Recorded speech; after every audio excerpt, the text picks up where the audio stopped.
A pior coisa do mundo é gravar de dia, porque todos os barulhos saem. Mas já que estamos gravando de dia, né? Vou gravar aqui esse vídeo aqui falando sobre a forma de como os próprios filhos de Deus tratam Deus. Deus é para ser tratado como pai. Foi isso que Jesus ensinou quando ele ensina a oração para os discípulos. Os discípulos não sabiam orar. Aí eles pediram para Jesus: Senhor, ensina-nos a orar. E aí o que Jesus fez? Jesus começou a ensinar eles a ensinar o Pai Nosso.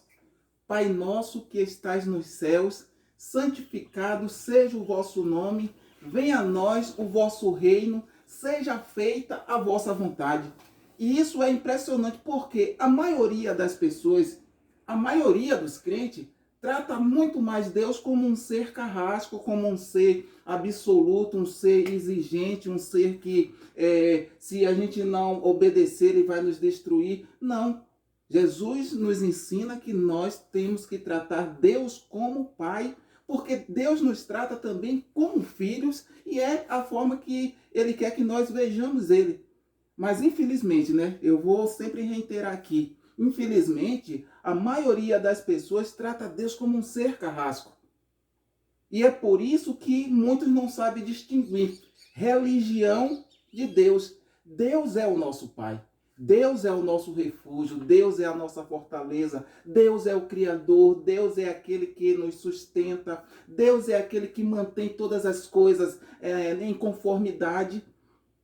Mas muitas das pessoas, achando que está desobedecendo a Deus, e nesse caso está desobedecendo a religião, pois a religião, se você não sabia, fique sabendo, a religião é muito mais exigente do que o próprio Deus. A religião ela é tirana. A religião ela é uma déspota. Mas o nosso Deus não.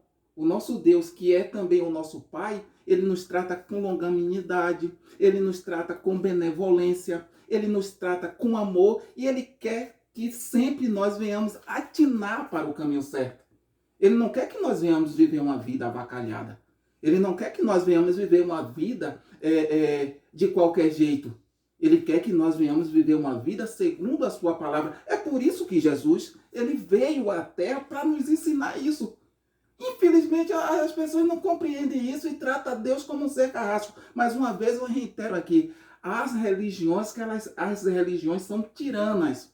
As religiões, a maioria delas, são déspotas, trata com rispidez, com punição, colocando de castigo, cheio de doutrina, cheio de legalismo. Já Deus não. Escuta bem, Deus trata o ser humano como filhos. Certamente há filhos rebeldes. Certamente há filhos que não querem atentar para a sua palavra. Mas a vontade de Deus é que todos sejam salvos. A vontade de Deus é que todos atinem para o caminho da verdade. Está aí Jesus Cristo para que todos possam seguir. Um abraço, que Deus abençoe a todos.